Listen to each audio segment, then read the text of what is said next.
All right, let's dive into something that's, frankly, a game changer. We're going to talk about a huge shift in how we approach, well, everything. It's about moving away from just copying what seems to work for other people, and instead, finally tapping into the power of your own authentic self-expression. But first, let me just ask you something straight up, and I want you to really think about it for a second. Are you living a borrowed life? I know it's a heavy question, right? But it gets right to the heart of a struggle that so many of us feel, even if we can't quite put a name to it. So what does this borrowed life actually look like? Well, over on one side, it's chasing goals you think you're supposed to want. It's aiming for a version of success that's someone else defined for you. You might even find yourself putting on a personality that feels kind of like a costume. But then, look at the other side, the authentic life, where the goals are your goals, success is on your terms, and your personality is just you.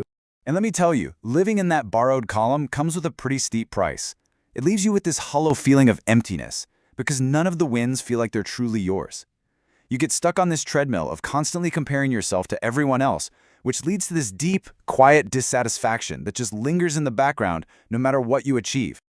So what's our natural reaction when we feel that way? Our first instinct is to try to fix it by fitting in even harder, right?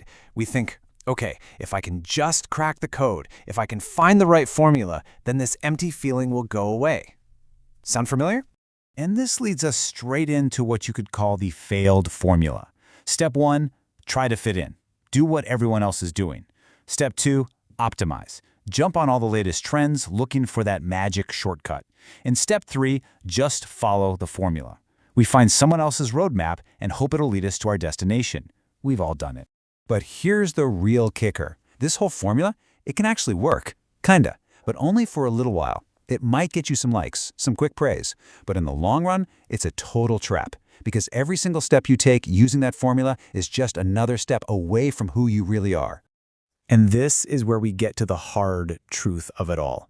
Choosing the other path, the path of authenticity, is, let's be honest, pretty scary. It means you're choosing the fear of standing out over the constant dull ache of not really feeling like yourself. It means you have to risk failure and rejection to embrace what actually makes you you. You want a masterclass in this? Just look at Bruce Lee. His entire legacy is built on this principle of rejecting the borrowed life. He flat out refused to be crammed into rigid traditional martial arts styles. He pushed back against the cultural boxes people tried to stick him in. He rejected any identity that was pushed on him from the outside. And out of all that rejection, he created something totally new, Jeet Kune Do. But see, this wasn't just another martial art. To him, it was a philosophy. It was a way to express yourself fully and completely. The whole foundation was built on pure, authentic self-expression. And this quote just says it all, doesn't it? The highest form of mastery is being yourself fully. Just let that sink in for a second. Real mastery isn't about being a perfect copy of someone else. It's about becoming the most complete, unfiltered version of you. Okay, so that philosophy is amazing, it's powerful, but how do we actually use it? If that old formula of trying to fit in is broken, then what's the real fix for this borrowed life problem? The answer is a totally new path, and it really comes down to 3 steps. First, you have to get to know yourself, like really know yourself, your strengths, your quirks, all of it. Second, you have to learn to trust your instincts, that gut feeling that gets so easily drowned out by all the noise. And third, and this is huge, you have to actively start removing what isn't you, shedding the borrowed habits and goals like an old coat. And the change when you do this, it's night and day.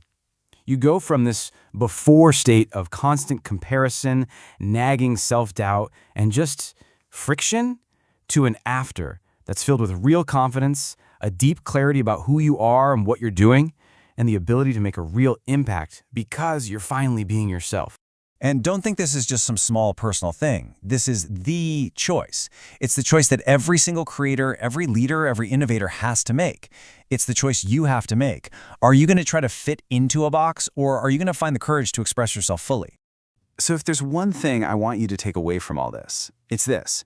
If you're feeling that quiet dissatisfaction, that friction from living a life that doesn't quite feel like yours, it does not mean you're broken.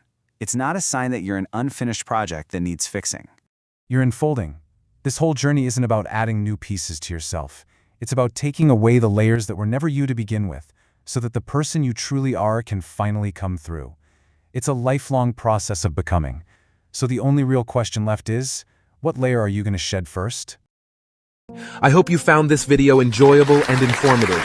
If you did, don't forget to subscribe to my channel for more amazing content just like this.